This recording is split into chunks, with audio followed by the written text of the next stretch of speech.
our audience, what's your name and what's your language group? My name's Jeffrey Newchurch. My father's side, I'm Garner. That bloodline stretches to Western Australia, to Victoria. On my mother's side, Narungga, stretches to Nurrinji and also Garner, Ramanji and Adnamatnamop and Nudgee. I'm Garner, so I'm Adelaide Plains. And you're a Garner elder? I am Garner elder, yeah. That's my role here as Garner elder, cultural advisor at the uni. And what was the situation happening with the Aboriginal burial grounds in Adelaide? Well, could you go into that? Yeah, we're still, into modern day society, they're still digging up burial grounds on Garner land, and the Act doesn't protect that for Aboriginal people, and certainly in our case here, Garner, we're not compensated. Development has always got that priority. So Indigenous land rights have been historically debased before and after the Juukan Gorge destruction. In 2011, a Garner burial ground is uncovered in a Salisbury train station development. Work proceeded despite this. Kensington Gardens Reserve is a site to a major Garner land burial ground, but it's currently unmarked and uncelebrated as such. Do you think First Nations land rights are being respected in Australia? no, not at all. But for instance, council in Port Adelaide, they're stopping I can't say that, it'll be secret, but there's like a property that we used, the community centre, Aboriginal community centre used to be on, but we had to shift out of it anyway because the building was condemned. It's owned by the Catholic Church, so they want to sell it, but there seems to be a hold up between getting development approval for new development on the site by the Port Council. When you think, why would the Port Council hold it up? They're holding it up because they're precisely the cave too. They want money. Now, are you familiar with what happened at Juukan Gorge last year? Yes, I'm very familiar. It was very saddening at first from an Aboriginal perspective. It makes you want to cry because that's how heartbroken it is that, mining companies, can override it. And they're complacent and they show their arrogance and ignorance towards us as Aboriginal people, to those traditional owners and those custodians of those sites. They just said, we'll do what we want, really, because we'll fight it in court, we've got the money. Do you have a concept of what laws are in place for Indigenous Australians in protecting land rights? Well, there's protection and preservation in the laws, but it's an injustice to Aboriginal people because there are no laws that accommodate, or apply around that protection and preservation to Aboriginal people. Can have an appeal over new mining proposals, except in cases of national interest, where a government body can overrule elders' decisions. There's a lot of misinformation about this issue, but in reality, Aboriginal people are very disempowered in this country, and native title does not give us the right of veto of any mine. State and federal governments can and have reversed elders' claim to country. So how does that? So would you know how that works? Like, if a mining company wants to strip land, right? Who would they talk to get that clearance? I don't know exactly how they work in Western Australia, but every state might be different. In South Australia, they'd have to firstly consult with the Department of Aboriginal Affairs to see if there's any listed sites on the area, like heritage sites. If there is, they have to follow a set of procedures where they have to send out a letter to the local nation or First Nation people that have got native title rights on that land, or are the interested party on that land, say this site has been an application for destruction or mining in this area has been put forward. Have you got an objection to? And then they have to have a hearing, a public hearing, to hear all the complaints. But then at the end of the day, it's still like, and it probably is the same in West Australia. The overriding factor is the minister in charge, Aboriginal Affairs.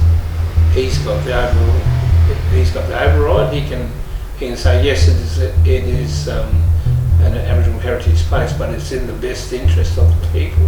This is how they won out. This is in the best interest of the people, like the wider community, for mine to go ahead in that area because of employment, economic gain to the area and stuff like that. That's how they win out. Do you think that's justified? No, it's not. Look in where's that place over near Cummings, I think. No, not Cummings, but somewhere over there. They want to have they put up their hand to be on the west coast there anyway. To put up their hand to be like a nuclear waste disposal place. Come on our country with Aboriginal people. Take a look, feel with us, camp with us by a campfire. Feel that spirit that we have for country, you know, because it's more than, you know, that development. We certainly are working very hard with private company development, mining interests, to accommodate that side because we know economic growth, but how does that economic growth benefit us as Aboriginal people? Indigenous communities around mining sites during the mining boom reduced local unemployment by 7% under their peak season in non-remote areas and 4% in remote areas. The demand for housing and utilities during these peaks, however, disadvantages surrounding local income earners who are not working in mining jobs. This results in a welfare class not being able to compete in local skilled labour and causing a disparity between higher median earners and lower ones. Housing rates go up and the bottom 40% of owners cannot manage this, resulting housing stress in new mining sites. Claiming economic growth in mining areas also discounts Indigenous communities' ownership to land that again can be vetoed by state governments who cite strictly the advantageous monetary incentive of such projects. Do you believe that the laws are therefore set up to fail in a way, like they expect a veto from the government just to override elders' opinions, or? Well, that's always been the case. Late Torrens, you know, the government has appealed against it, and they find that, and you know they find those loopholes in laws because they've got the lawyers, and the law isn't established for those traditional owners, you know, and this is not only in Australia, this is worldwide. Worldwide, all Indigenous people. All Indigenous people. Trying to find weaknesses, you know, like people they can corrupt. Would you say that's a divide and conquer technique? Yes, it's always been divide and conquer. That's the mining company's biggest tactic. Before they did their fracking or whatever, blowing up the caves and that, where they had paintings and everything inside, they should have actually did their homework properly and know that this was a World Heritage listed place, you know, because they knew it. Well, they should have known it. They say that you can't plead ignorance all the time. Oh, we didn't know how important it was as a site. We thought it was just only a so-so site, like a small, significant site. Every site that's significant? It's not. It's a tactic they use all the time and say it was insignificant. And what we did was insignificant. But that's such a broad and abstract term by itself. Insignificant. Insignificant to who? It was to them. You know?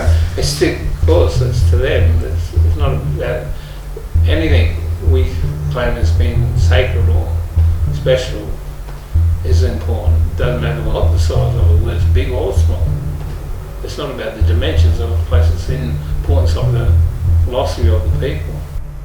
In the past 10 years, there have been 463 incidences of native sites being damaged legally by mining companies. There are still over 100 Indigenous sites still at risk, even since the gorge's destruction. These include Thabadu. BHP Mining gained approval to this only 3 days after the gorge destruction. It contains wall paintings and scarred trees. Willamara, Fortesque, is planning on stripping the site, which contains evidence of 60,000 years of Indigenous history. And Yera, one of the few permanent waterholes in Western Australia, one of the 7% of water accessible by the Yinawanga, claimed by Rio Tinto Mining. It does not stop, and it will not stop. There is no Indigenous right to veto. Do you believe that there will be any changes for the future, like moving beyond 2020 and 2021? Well, I suppose I'm a bit arsed on that one. I'll try to be more positive, so that the younger people coming up today, through education, be more aware of Aboriginal culture and knowledge and language and the importance of the Aboriginal culture. I'm confident that things are going to change. The younger generation is more in tune with what's best for the country, not best for the pocket sort of thing, best of the millionaire's pocket. Because at the end of the day, it's only really the millionaires that are earning the stripes out of all these developments and mines and stuff. Well, I'm hopeful, you know, but, you know, there's scepticism in that hopefulness, but, you know, we would certainly, you know, generate that conversation from an Aboriginal, because, you know, Australia, all over Australia, we have like-minded and well-educated people that can have that say for us, and then they can have that better connection and better exchange with Aboriginal people.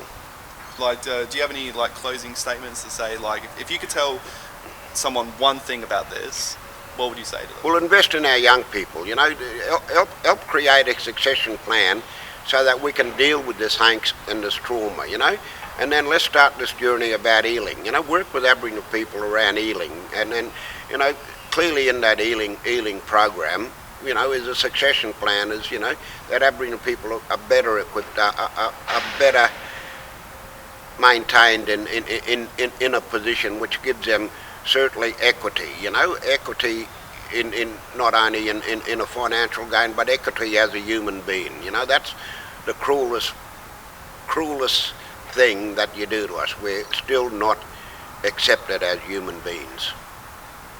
Jeffrey, thank you very much for your time. All right,